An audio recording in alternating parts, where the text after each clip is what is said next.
राम राम। इन खबर हरियाणा देखने लग रहे आप। मैं आपकी गिला स्वातिका जैन। हरियाणा में पीपली अनाज मंडी में जो है आयोजित किसान महापंचायत में किसानों ने आगामी मांगों को लेकर जो आगामी 3 अक्टूबर होगा उसमें पूरे देश में रेल ट्रैक जाम करने का जो निर्णय वो महापंचायत में लिया। और इस महापंचायत का जो आयोजन है संयुक्त किसान मोर्चा और किसान मजदूर मोर्चे के बुलाने पर भारतीय किसान यूनियन शहीद भगत सिंह ने कराया। इसमें पंजाब, हरियाणा और राजस्थान के किसान जो है वो शामिल हुए। हालांकि आपने भी बता दें महापंचायत में बड़ी संख्या में जो महिलाएं हैं वो भी उपस्थित थी। आने वाली 3 तारीख को भी बताएंगे किसान कितने मजबूत हैं और 5 तारीख को भी लोग बताएंगे जिसके रिजल्ट 8 तारीख को पता लगेंगे। लेकिन हमने किसानों को बताना है अपनी मांगे कैसे मनवानी है। किसान नेताओं ने महापंचायत में आए लोगों को बताया कि उनकी जो मुख्य मांगे हैं वो है एमएसपी का कानूनी रूप देना, स्वामीनाथन योजना की रिपोर्ट लागू करना, किसानों और मजदूरों के जो कर्ज हैं वह माफ करना, लखीमपुर खीरी में जो हिंसा हुई थी उसमें इंसाफ दिलवाना और पिछले आंदोलन में जो केस दर्ज करे गए थे किसानों पे वह केस वापस लेना। इसके अलावा मनरेगा जो मजदूर है उन तक जो दिहाड़ी है वह बढ़ाकर 700 रुपए करने की मांग है और साथ में संविधान के अनुसार कार्य करना शामिल है। हमारी मांगे एक नैतिक तौर पर ठीक है। देश के गृह मंत्री बोलते हैं इनकी कितनी उतनी है इतनी है, गिनती की बात करते हैं। हम बोलते हैं बात करिए हमारी मांगों में क्या खोट है, हमारी मांगों की नैतिकता के ऊपर बोलिए। तो हमारी मांगे जायज है। एमएसपी लीगल गारंटी कानून बनाने की मांग, किसानों मजदूरों की कर्ज माफी, भारत WTO से बाहर आ जाए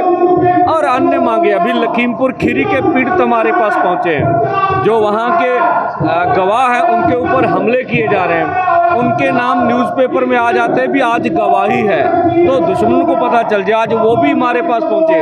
अभी तक लखीमपुर खीरी का इंसाफ हमें नहीं मिला, शहीद शुभकर्ण शहीद हुआ उसका इंसाफ नहीं मिला। इस महापंचायत में बीजेपी के विरोध में नारे भी लगाए गए। किसान नेताओं ने किसानों को याद दिलाया कि हरियाणा की सरकार ने अनेक मौके पर किसानों के साथ ज्यादतियां की है।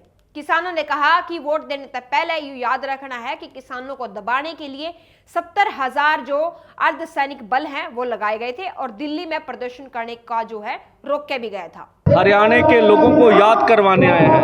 आप वोट जिसे मर्जी दीजिए, हमारा मोर्चे का सवाल नहीं है। जब वोट डालने जाइएगा इस बात को याद रखिएगा, हरियाणा में 70,000 अर्धसैनिक फोर्स लगाए गए थे, आपको खुली जेल में बदला गया था। जब वोट डालने जाइएगा ये ख्याल रखिएगा हमें देश की राजधानी में जाके प्रदर्शन करने का अधिकार नहीं दिया गया। आप याद रखिएगा 22 साल के युवा शहीद शुभकर्ण जी को गोली मारकर शहीद किया गया, उसका इंसाफ अभी तक हमें नहीं मिला है। तो जब यहाँ फोर्स लगी हुई थी तो हर हरियाणा के किसान मजदूर के घर जाके नोटिस लगता था, बोलते थे पासपोर्ट बनने नहीं देते थे, बोलते थे आपकी घरों से घरवालियाँ उठा के ले जाएंगे, बोल रहे थे आपके सर्टिफिकेट रद्द कर देंगे। हम हरियाणा को सभी जो भाजपा ने जुल्म किए हैं वो याद करवाने आए हैं कि आप याद रखिएगा, किसान आंदोलन याद रखेगा। हमारा मकसद अपने किसान आंदोलन को मजबूत करना, आने वाले समय में तेज करना।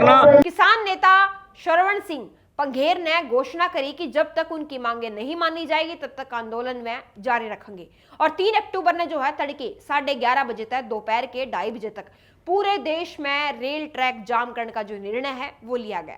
श्रवण सिंह पंघेर ने भी कहा कि हरियाणा की बीजेपी सरकार पर आरोप लगाते हुए कि किसानों पर जो है बल का प्रयोग किया गया, उनके हक की लड़ाई को दबाने की जो कोशिश है वह भी करी गई। आने वाली 3 अक्टूबर को यही दोनों मोर्चों की ओर से पूरे भारतवर्ष में रेलें जाम करी जाएंगी।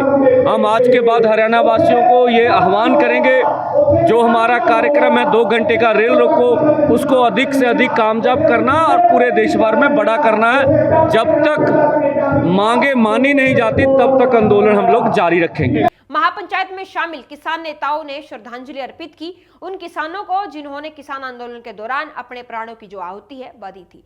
तो अब देखना होगा कि 3 तारीख को जो घोषणा की गई है महापंचायत में रेलों को रोकने की, तो उस पर सरकार कोई डिसीजन लेगी या इस रेल रोकने की जो तैयारी किसान कर रहे हैं उनको रोकने की कोशिश की जाएगी और उनकी जो मांगे हैं तमाम जो लगातार वो सरकार से कर रहे हैं उनको सरकार कब तक पूरा कर देगी। इसे तमाम खबरें आप तक पहुंचाने रहेंगे। बने रहो इन खबर हरियाणा की गिल। राम राम।